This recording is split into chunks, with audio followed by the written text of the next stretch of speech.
खरगोश, तीतर और धूर्त बिल्ली।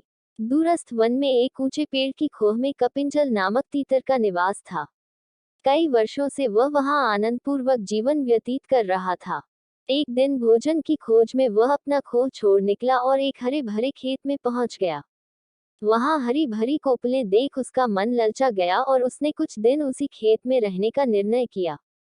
कोपलों से रोज अपना पेट भरने के पश्चात वह वहीं सोने लगा। कुछ ही दिनों में खेत की हरी भरी कोपलें खाकर कपिंजल मोटा ताजा हो गया। किंतु पराया स्थान पराया ही होता है। उसे अपने खोह की याद सताने लगी। वापसी का मन बना वह अपने खोह की ओर चल पड़ा। खोह पहुंचकर उसने वहां एक खरगोश को वास करते हुए पाया। कपिंजल की अनुपस्थिति में एक दिन शीघ्रको नामक खरगोश उस पेड़ पर आया और खाली खोह देख वहीं मजे से रहने लगा। अपने खोह में शीघ्रको का कब्जा देख कपिंजल क्रोधित हो गया। उसे भगाते हुए वह बोला, चोर, तुम मेरे खोह में क्या कर रहे हो? मैं कुछ दिन बाहर क्या गया, तुमने इसे अपना निवास बना लिया। अब मैं वापस आ गया हूँ। चलो भागो यहाँ से। किंतु शीघ्रको टस से मस नहीं हुआ और अकड़ कर बोला, तुम्हारा खोह? कौन सा? अब यहाँ मैं रहता हूँ।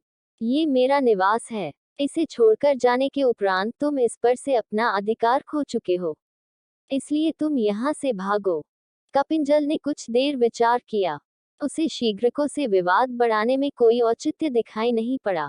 वह बोला, हमें इस विवाद के निराकरण के लिए किसी मध्यस्थ के पास चलना चाहिए, अन्यथा यह बिना परिणाम के बढ़ता ही चला जाएगा। मध्यस्थ हम दोनों का पक्ष सुनने के पश्चात जो भी निर्णय देगा, हम उसे स्वीकार कर लेंगे। शीघ्रको को भी कपिंजल की बात उचित प्रतीत हुई और दोनों मध्यस्थ की खोज में निकल पड़े।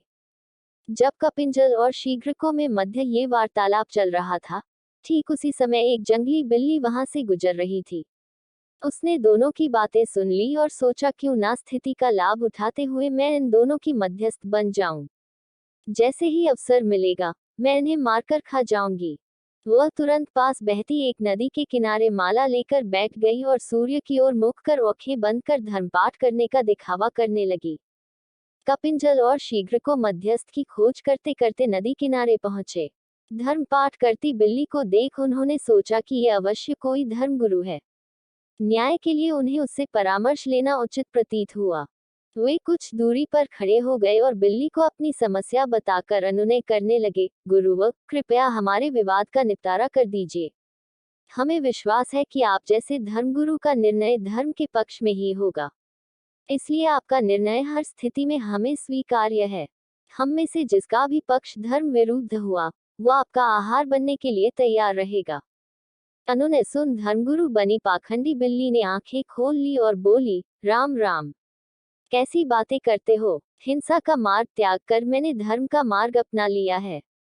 इसलिए मैं हिंसा नहीं करूंगी, किंतु तुम्हारे विवाद का निराकरण कर तुम्हारी सहायता अवश्य करूंगी। मैं वृद्धा हो चुकी हूँ और मेरी श्रवण शक्ति क्षीण हो चुकी है।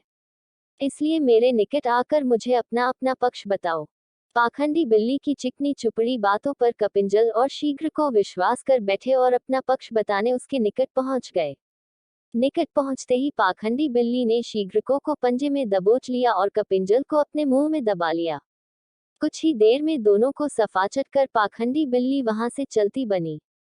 सीख, अपनी शत्रु पर कभी भी आंख मूंद कर भरोसा नहीं करना चाहिए। परिणाम घातक हो सकता है। अगर यह कहानी आपको पसंद आई हो तो प्लीज़ मेरे चैनल को लाइक, सब्सक्राइब और शेयर करें। धन्यवाद।